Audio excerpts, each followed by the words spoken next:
very warm good evening to all the dignitaries assembled here for the book release function of Sri Justice Gopal Gauraji on the occasion of his 75th birthday celebration. It gives me an immense pleasure to be here on this occasion and delighted to be a part in releasing the biography of a great human being whom we lovingly call him as Manavata-Vadi. That's the apt title for his autobiography. And I would like to convey my heartfelt namaskars to Honorable Sri Justice and Santosh Hegde, former Lokayukta of Karnataka and former Supreme Court, Judge of Supreme Court of India.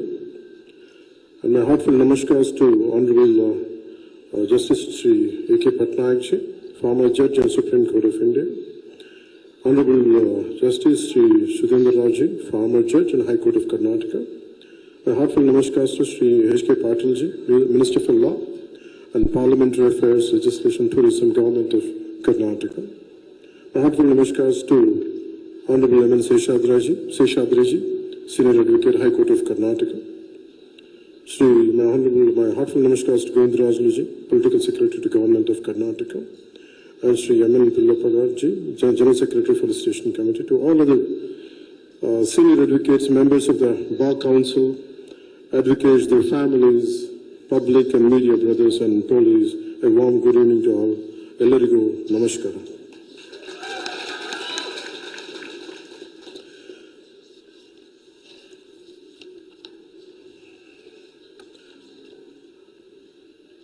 One sentence I could think of Justice Gopal Gauraji is that when justice becomes a voice, not just a verdict, that becomes Justice Gopal Gauraji. Today I'm deeply honored to be here today, celebrating the 75th birthday of Honorable former Supreme Court Judge, Justice Sri Gopal Gauraji. I stand before you not as a Deputy Chief Minister or other names I carry. I stand here today, you, as a student who has been fortunate enough to learn from one of this country's rarest voices of moral courage, Justice V. Gopal Gauraji. When I look at his life journey, it fills me with deep respect. Born in a small village called Peduru in Chintamani region of Kolar district, from a humble family, he rose through sheer dedication and integrity. From being an advocate to serving as a judge of the Karnataka High Court, then as a Chief Justice of the Orissa High Court, and later as a judge of the Supreme Court of India, his life itself is an inspiration. It shows us that what honesty, hard work, and commitment to justice can achieve. Recently in July 2025, I spoke about Justice Gauraji in an interview. When I said that Justice Gauraji is not just an inspiration, he is my mentor. His commitment to the oppressed, his fearless defense of constitutional values, these are the ideals I strive to live by. It is because beyond being a former judge of the Supreme Court, he is a man who has dedicated his life to the voice of the voiceless. Justice Gopal Gauraji has always extended his support in crucial people's movements, whether it was the Nallamala uranium issue or the Amaravati farmer struggles, or when we formed the Joint Fact-Finding Committee to understand how central funds were being utilized by the state. He participated voluntarily, sharing his knowledge and helping us present facts in the right way.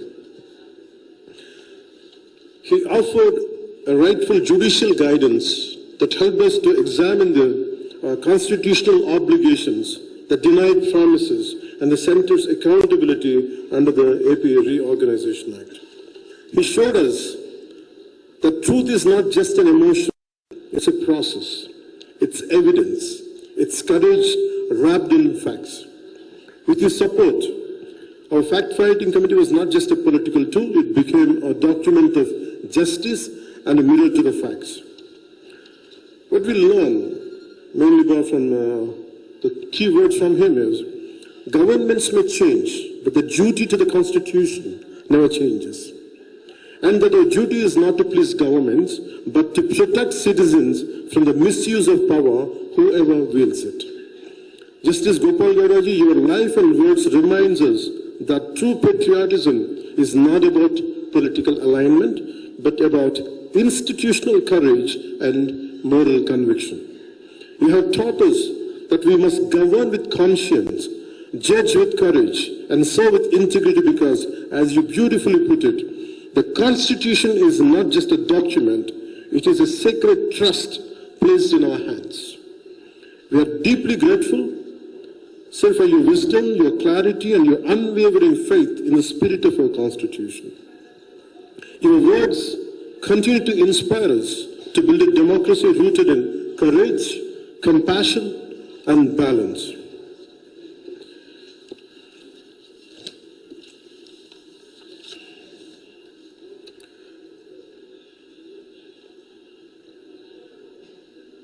Justice Gopal Gauraji has been a lighthouse in a sea of political chaos.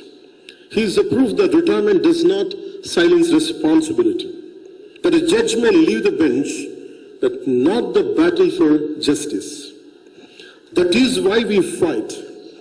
Our fight is not about power, it's about restoring trust in public life, it's about bringing dignity back to governance, it's about ensuring that the law protects the weak, not just the powerful.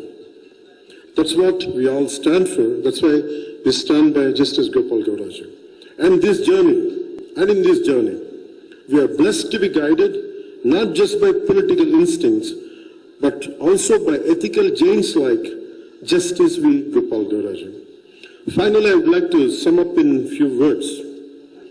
I draw strength from his words, I draw clarity from his wisdom, and above all, I draw courage from his life. Let us carry that spirit forward. Let us build a society where justice is not feared, but felt.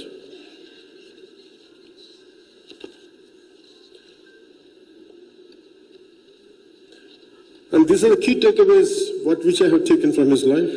He has often said that legislature, the administration, the judiciary are the three organs of one living constitution.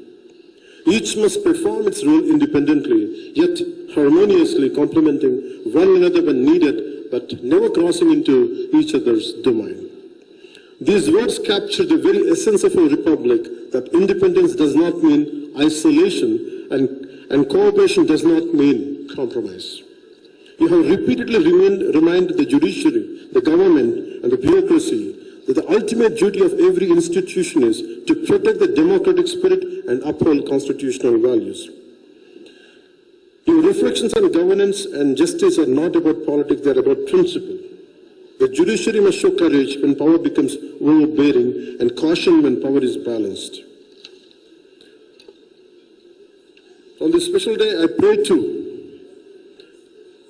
Lord Venkateshwara and Lord Manjunatha to bless Justice Gopal Gauraji with long life and good health.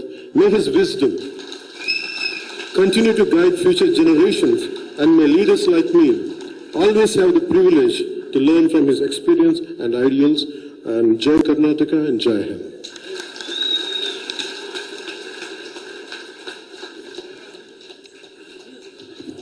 Guru Brahma, Guru Vishnu, Guru Devo Maheshwara, Guru Sakshat Parabrahma, Tasmai Shri Guruve Namah.